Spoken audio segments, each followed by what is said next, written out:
Хотите окунуться в яркие краски дикой природы? Подружиться с туканом? Погладить малыша Гиббона? Спешите! Выставка «Мир обезьян и попугаев» в Национальном музее. В эфире выпуск новостей. В ближайшее время с вами Анастасия Маслова. Здравствуйте! Вот о чем поговорим и что расскажем сегодня. Не пройти, не проехать. В частном секторе правого берега на смену гололеду пришел потоп. Урок безопасности. Спасатели рассказали студентам о правильном поведении на тонком льду. Стоп туберкулез. Сегодня Всемирный день борьбы с этим заболеванием. О новостях подробнее.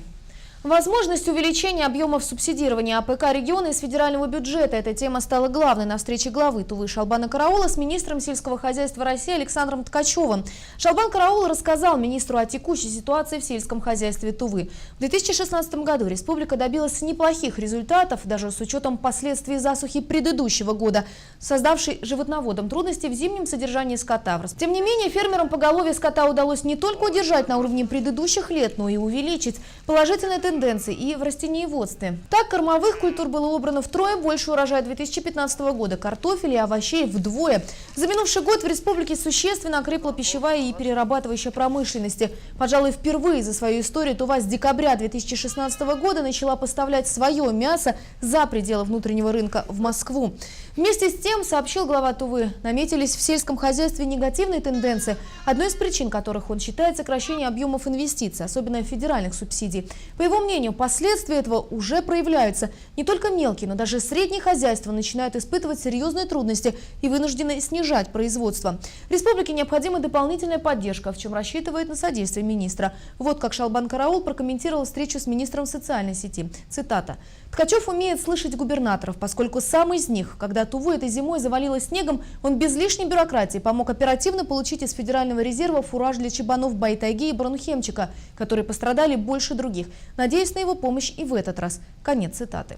В Туву с рабочим визитом прибыл руководитель представительства агентства стратегических инициатив в Сибирском федеральном округе Илья Воронов. Накануне в торгово-промышленной палате региона он встретился с представителями бизнеса. Говорили в частности о развитии и поддержке малого и среднего предпринимательства на муниципальном уровне. Обсудили, как выбрать наиболее подходящие управленческие решения, применить накопленный успешный опыт в реализации инвестиционных проектов, создать комфортную среду для ведения предпринимательской деятельности. Необходимо грамотно выстроить четкую административную управленческую работу, чтобы вот это методично устранять те препятствия, которые мешают развиваться бизнесу. И в принципе вот эта работа она уже ведется, и в общем-то результаты уже какие-то виден. Да? Конечно, хочется дальше, больше, выше, это однозначно, ни в коем случае нельзя останавливаться на достигнутом. Высота успеха. В Москве впервые состоялось вручение международной премии, которая учреждена экспертным советом Альянса международных отношений. Лучших представителей в своем деле со всей России выбирали на основании результатов анализа рейтинговых агентств и по итогам тайного голосования экспертного совета в 6 номинациях: бизнес, политика, образование и наука, спорт, культура и медицина. Признания добились и представители нашего региона. Руководство ресторана «Горыныч» стало лауреатом в номинации «Бизнес». По признанию генерального директора ресторана, весть о том, что они удостоились награды, стали лучшими, была полной неожиданностью. Но неожиданностью приятной, ведь премия «Высота успеха» – это признание твоего труда и одновременно стимул не останавливаться на достигнутом, продолжать радовать своих гостей и развиваться. Я до сих пор не верю этому всему. Потому что как-то все спонтанно прошло, быстро, и действительно ты не понимаешь, что происходит. Что, к чему, зачем. Ну, раз выбрали, значит надо. Толчок, что надо быть еще лучше, раз на тебя возложили такие надежды. Потому что высота успеха – это не то, что ты зациклился на одном. Планов много. Дай Бог, чтобы все получилось. И о курсах валют. Доллар стоит 57 рублей 52 копейки, а евро 62 рубля 10 копеек. Каждую весну многие жители частных секторов Кызыла вынуждены защищать свои дома от талых вод. Как только начинает сходить снег, так у домов образуются огромные лужи, которые не высыхают почти до самого лета. Так жителям правого берега приходится решать проблему своими силами. Также им на помощь приходят коммунальщики, которые производят отсыпочные работы по ликвидации зон затопления. Подробнее в материале Чинчика Шпыкол. Весеннего тепла жители домов по улице Азадская не особо ждут и даже опасаются. Есть угроза, что на территорию частных домов скоро хлынет талая вода, которая ручейками бежит с ближайшей горы. Вся вода стекается на переулок Саянский, образуя здесь одну большую лужу, которую пешком обойти практически невозможно. Местным жителям приходится зимнюю обувь сменить сразу на резиновые сапоги. Сейчас вот как пройдешь в этих, хотя бы вот в таких сапогах уже не пройдешь, где-то, видите. Вот. Тряпочную тоже не оденешь. Это вот длится, пока не, весь снег вот здесь вот не растает, так и будет у нас. Бесполезно, это уже каждый год у нас такая петрушка. Вот это вся и улица Саянская против. Постоянно у нас такая петрушка. В этом районе нет ливневой канализации, поэтому вся талая вода ручьями течет прямо к калиткам домов, которые расположены на скате. Те, кто ежегодно сталкивается с этой проблемой, рассчитывают только на свои силы в борьбе с водой. Для того, чтобы защитить территории своих домов, некоторые жители по улице Азадская соорудили своими силами вот такие вот защитные барьеры из золы и песка, которые хоть как-то и на время удержат талые воды. Чтобы остановить стихию, недалеко от улицы Азадская работают коммунальщики МУБлагоустройства, которые производят отсыпочные работы по ликвидации зон затопления правого берега. Тут лужа у нас, вон, видишь, в том месте, вон огромная. Тоже нужно будет перекрывать вот этот участок, чтобы вот эта вот вода, вон она внизу, чтобы не прошла вот к этим домам, их не затопило. Со слов коммунальщиков, в этом году защитная дамба не выдерживает потоки воды, поэтому вдоль улицы Азадская ведутся работы по возведению защитной траншеи, которая растянется на 800 метров. В этом году у нас по снегу увеличение в 3 раза, то есть осадки выпали намного больше, и долгое время снег не таял, и сейчас нулевая, плюсовая, где-то +1 температура, начал очень быстро снег таять, поэтому в срочном порядке приступили к укреплению водоотводных траншей, чтобы людей не затопило. Всего в Кызыле помимо правого берега в зону риска подтопления талыми водами попадает еще несколько микрорайонов. Это Спутник, дома в Ближнем Кахиме, находящиеся возле горы Хербис, и участок дороги Гарахак-Абакан. Замеры уже произведены, то есть участки определены у нас на схемах, по микрорайонам разбито. Правый берег у нас тоже страдает, это улицы Геологическая, Коктейская, Солнечная, Песочная, то есть это вблизи горы. Работы были своевременно произведены по расчистке водоотводной траншеи, которая выходит в сторону ТЭЦ, рядом с их сочисными сооружениями. Пока все не так критично, говорят коммунальщики. Чтобы вода не поднималась и не затапливала ограды и подполье домов, продолжится откачка воды. Но этого недостаточно. Владельцам частных домов также стоит предпринять меры по очистке снега на своих участках и прилегающих к дому территорий. Также с интенсивным снеготаянием увеличивается количество обращений граждан по поводу скопления воды и на улицах Кызыла. Заявки от горожан по откачке воды принимаются в единую дежурную диспетчерскую службу столицы по номеру 23142. Жителям многоквартирных домов по поводу луж во дворах надо обращаться в управляющие компании и ТСЖ. Чинчика Шпукол, Буян Наюн, Игорь Стародумов, телекомпания «Новый век». Сделаем паузу на рекламу, она пройдет быстро. Оставайтесь на канале «Новый век».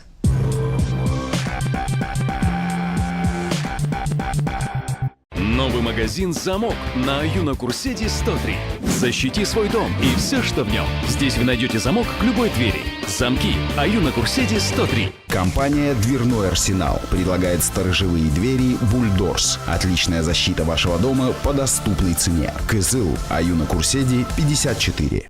Устали от серой зимы? Мы раскрасим вашу жизнь яркими красками. Муниципальный жилищный фонд города Абакана объявляет акцию на готовые квартиры по адресам Крылова 85 и Жукова 89. Стоимость квадратного метра от 33 тысяч рублей. Купить квартиру реально. Главное, не упустите момент. Предложение ограничено.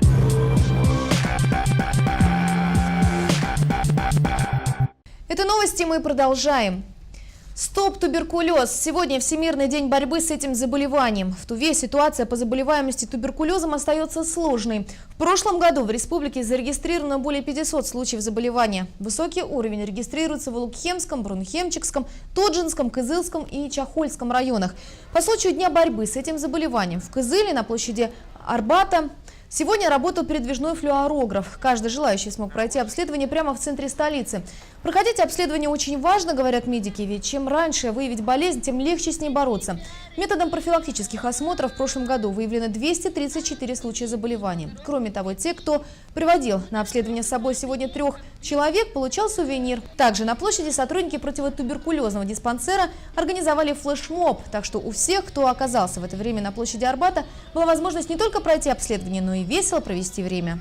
Операция «Маршрутка». В Кызыле сотрудники ГИБДД проверят водителей пассажирского транспорта. Особое внимание дорожные полицейские будут уделять на наличие лицензии, путевого листа и других необходимых документов, а также проверят техническое состояние машины и перевозку пассажиров сверх положенной нормы. Как говорят в ГИБДД, водители маршрутных транспортных средств при виде инспекторов прибегают к различным уловкам, дабы избежать привлечения к административной ответственности за различные нарушения ПДД. Издалека, завидев инспекторов ДПС, спешно снимают таблички с указанием маршрута, меняют маршрут движения, сворачивая во дворы и проезжая по улицам частного сектора. Высаживают пассажиров, не довозя их до места назначения. Чтобы привлечь таких водителей-нарушителей к административной ответственности, в городе будут работать патрульные автомобили без специальных цветографических схем, которые находятся в транспортном потоке. Они будут выявлять нарушения ПДД участниками дорожного движения и передавать информацию экипажам. Далее наша рубрика «Новости короткой строкой».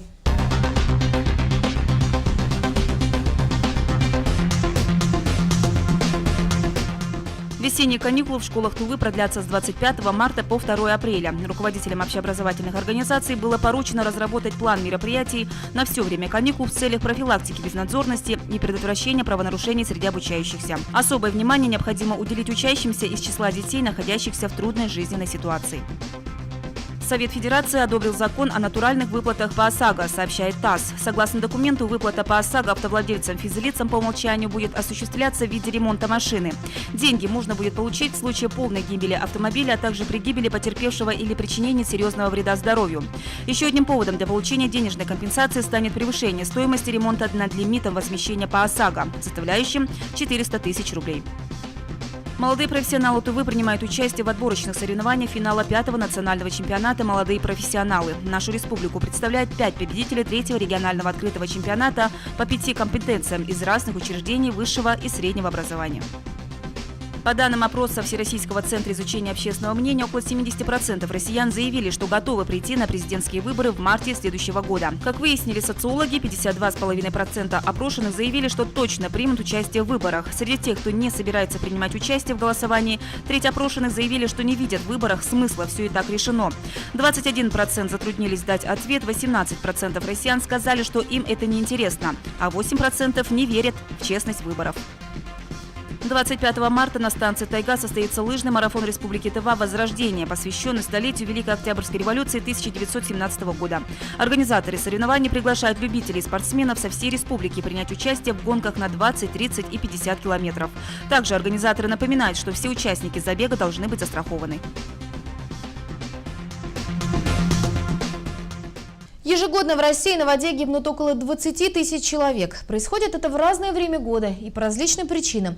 Но особенно опасными считаются два периода – осень и весна, когда лед тонкий и из-за одного неверного шага можно провалиться. Как не допустить ЧП, студентам рассказывали сотрудники региональной службы гражданской обороны и чрезвычайных ситуаций. Подробности далее.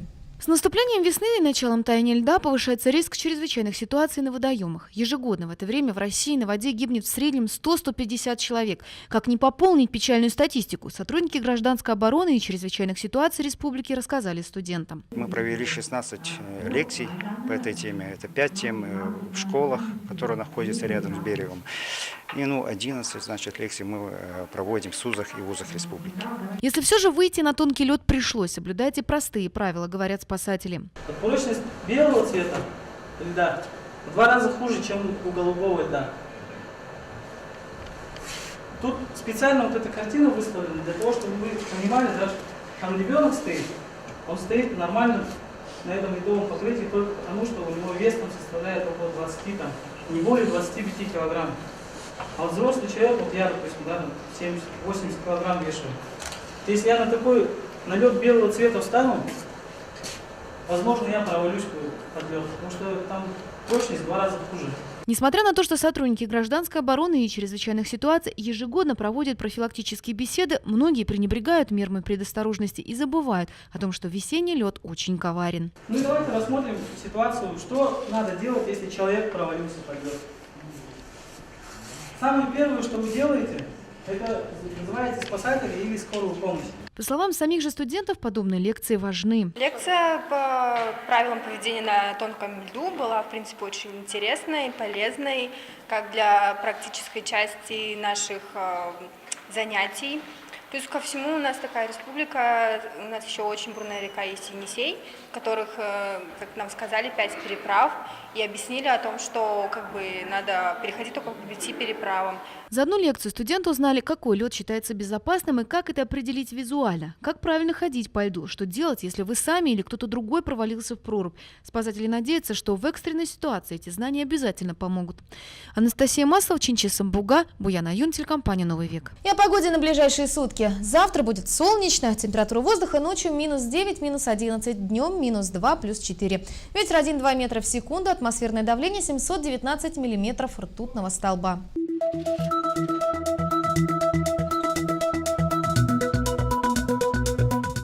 По сообщению Гисметео, в предстоящие сутки.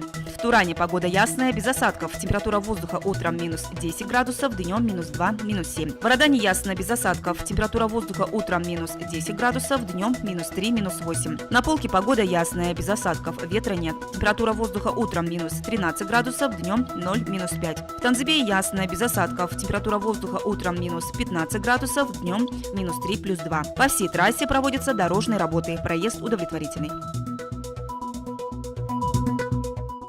На этом все. Этот выпуск новостей ищите также на нашем YouTube-канале Тувинской единой службы информации. Эфир же продолжит программа «Скажем, покажем». До свидания.